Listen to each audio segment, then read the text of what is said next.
You don't need all this fancy equipment space to start seeds. Today I'm going to show you how you can start seeds in a small confined place. And look here, I got a hack for you. You got a product in your kitchen that's going to make you be successful every time starting seeds. We're going to show you today how you can start your plants in a small area. 50 plants you can start in an area around 2 foot with the right equipment. Yeah, you know, I think it's really cool that we're covering this today because I have a lot of friends and people my age that don't really have a lot of space to start seeds in. So this is perfect for, you know, their apartments or their college dorms. Yeah, I love my greenhouse, but the fact of the matter is, a lot of people don't have them. You just don't have them. Yeah.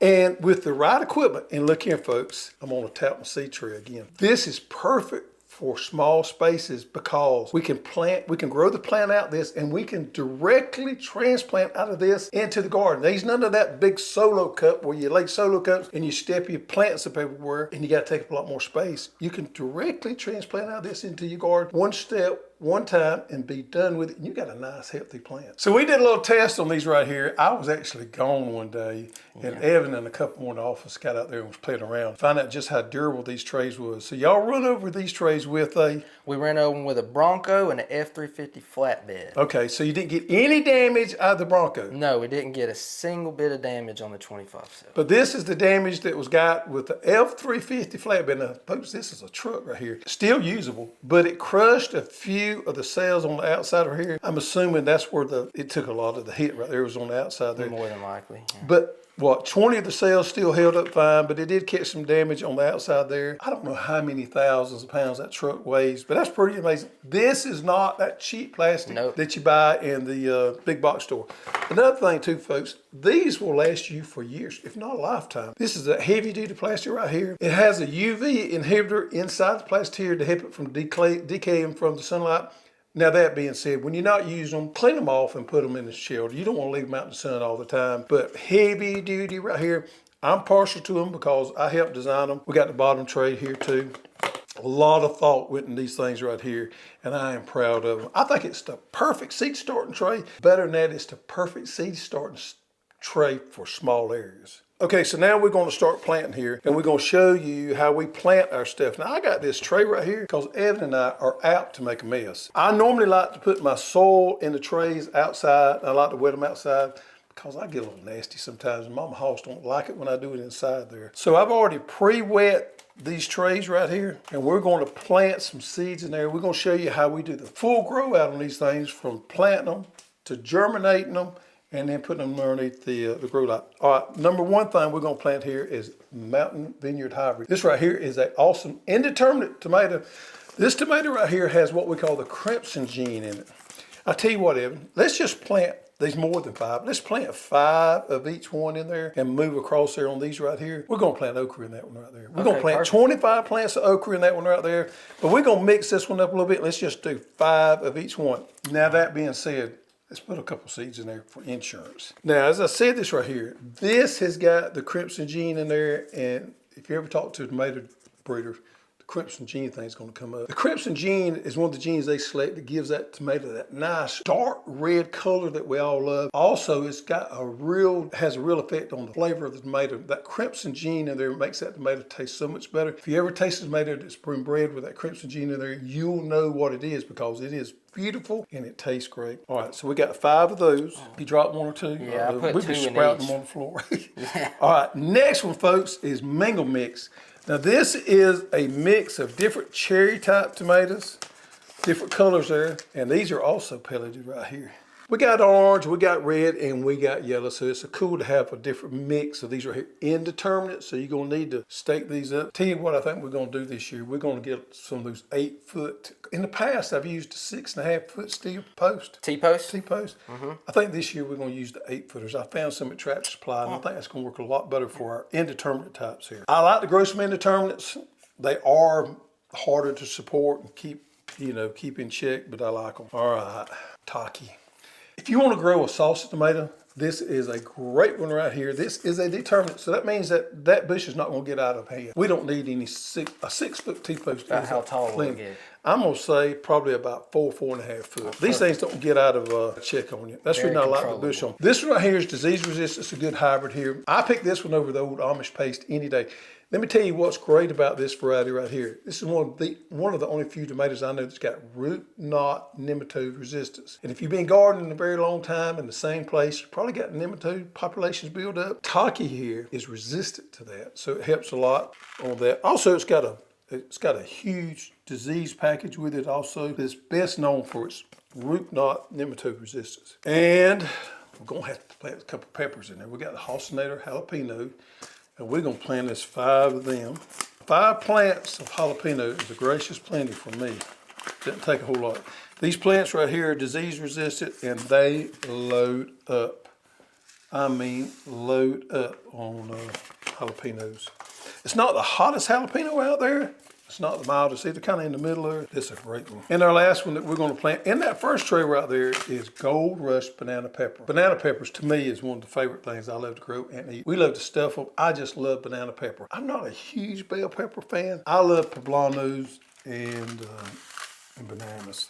And this Gold Rush variety right here, it performs every time. It's one I've been growing for a long time. It's the staple for a banana pepper for me. All right, so we're gonna plant 25 okra because I've got where I plant my okra, especially my first plant of okra, grow my plants out and transplant. It does better. Okra doesn't like cold soil, so we have found that we plant our first going around in the greenhouse, get them up and then transplant our plants. We get a lot better stand and germination here. So we got red burgundy okra. I love jambalaya okra, but red burgundy to me is probably the better variety as far as pickling. For some reason, though, the pot size is just perfect for pickling. So I'm planting red burgundy this year. I love the jambalaya, but red burgundy is probably my second favorite. And I got where I just love pickled okra. Red burgundy is a red okra, so when you cut it, it's red, but it will turn green when you pickle it or when you cook it. So now we're gonna cover them up. And you don't want to cover them up a lot, just cover them up a little bit now. Ideally, I use perlite, but in a pinch, you can use the same pot and medium that you use, your good seed starting mix. You just want to cover them up a little bit. We've already got our soil nice and wet that we planted into. This is going to be dry when we apply it. We want to just put a good, nice, thin layer on there. We don't want to plant these things too deep, but we don't plant them real shallow either. Now it's time to get our moisture on there. Now you can use something like this, a little spray bottle. You can use a mist nozzle. What we want to do is we want to get these trays nice and wet. All right, what I like to do is I like to take my tags and put on the row where I planted. So means we're gonna wrap these babies. We can't do this number right here, but we can lay them down. And when we wrap them, we'll know what we planted where because we planted 1 row of each there. We planted 5 of each one of these 5 different varieties here. We know we got okra in this one right here, so we'll just put a simple label on that. But if you're planting more than 1 variety in there, this is a cool way right here to do that. Now here's where the magic happens. Saran wrap. Look here, cling wrap. Everybody's got this in your house. This is a perfect tool here. We're gonna wrap this tray right here, and what that's gonna do is it's gonna hold that moisture inside of that tray to make the outer part of that seed degrade so it pops. So it causes germination a lot quicker, a lot more consistent. This is a trick the commercial guys use. If you've ever been to a commercial greenhouse, when they stack them on the pallets, they wrap them in saran wrap. It's a bigger roll than this real commercial roll. It's the same thing. They wrap them, put them inside 85-degree room, and they call it a germination chamber. You can use the same method at home by simply using saran wrap or cling wrap that you got in your drawer. All right, so let's get this together and wrap it up. All right, all we got to do is just wrap her up. Pick that up for us, Evan. And we're gonna just wrap it nice and neat. Let's keep our little, see if we can keep our little markers there perfect. You know what, I'm just gonna take this out. How about that right there? Yeah, that's probably gonna work a little easier. Got it? Yep, got it. This may be a 2-person job. Now for the other side? Yep.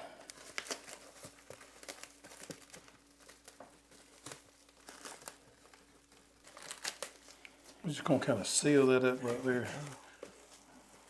Now we got them nice and wrapped here, holding that moisture inside that. Now we've got to get supplemental heat on this right here. Now what we need is about 80 degrees to germinate these seeds right here. Normally speaking, most of your vegetable seeds are going to germinate best around 80 degrees there. So set our thermostat at about 80 there. Now, when we say set our thermostat at 80, what we need is 80 degrees, but we're in a 70-degree room, okay? 70 degrees room, allowing our thermostat and our heat mat to raise that temperature 10 degrees is perfect. You cannot expect a germination mat or a heat mat to raise it more than 10 to 15 degrees. So if you're inside of a 70-degree room, it's perfect. Set your thermostat at 80, 85 degrees, and you can expect to get a good 80 degrees out of this. Now, we got a little probe here that you're supposed to stick in this right here. You can stick it in there or not. I've done it both ways. It didn't matter a whole lot there. We're still going to get pretty good results there. So the point of the matter is, folks, we've got 50 seeds. Where's our tape measure at? Measure what kind of footprint we're taking up right here. It's about 19 inches. Yep. By what, 10? Yeah, about by 10. 19 by 10 inches. So we're talking about a small space right here. Now, we want to leave this on here for 24 to 36 hours, no longer than 36 hours. 24 to 36, somewhere in there, we want to come in here and we want to cut this off, because by that time, we've accomplished what we want to accomplish. We've caused those seed outer coating to degrade so that plant can pop through and get out of there. So we're going to take these off. We're just going to cut it off with a pocket knife. Okay, so we got that 24, 36 hour window out of the way there. We're going to start watering again with a mist. Now, I don't like to use nothing real heavy, like a big, something that waters real heavy, because it's going to splash our dirt out of the way. There again, a good misting nozzle. Just something simple as this right here works good. I like to do this 2 or 3 times a day. Just every time you walk by, just think about it, put your little water on there and it keeps them nice and moist. The next thing you know, your seeds are going to be sprouting. Now, these are some flower seeds Mama Hall's planted just the other day, and I want to show this to you at this point. We still got some plants coming up there. But just as soon as you see that first green, what you got to do, Evan? You got to get it under that light. Or what'll happen? It'll stretch out. Yeah. We like to say stretch out. Stretch out. Yeah, Evan planted some tomato plants the other day, and we left them in the shop on a Friday. It was cold outside. We forgot about them till Monday. What happened? They stretched out. Stretched out. We salvaged a few of them, but man, it's hard to do. Don't let your plants get, as Evan says, stretchy. I call it leggy.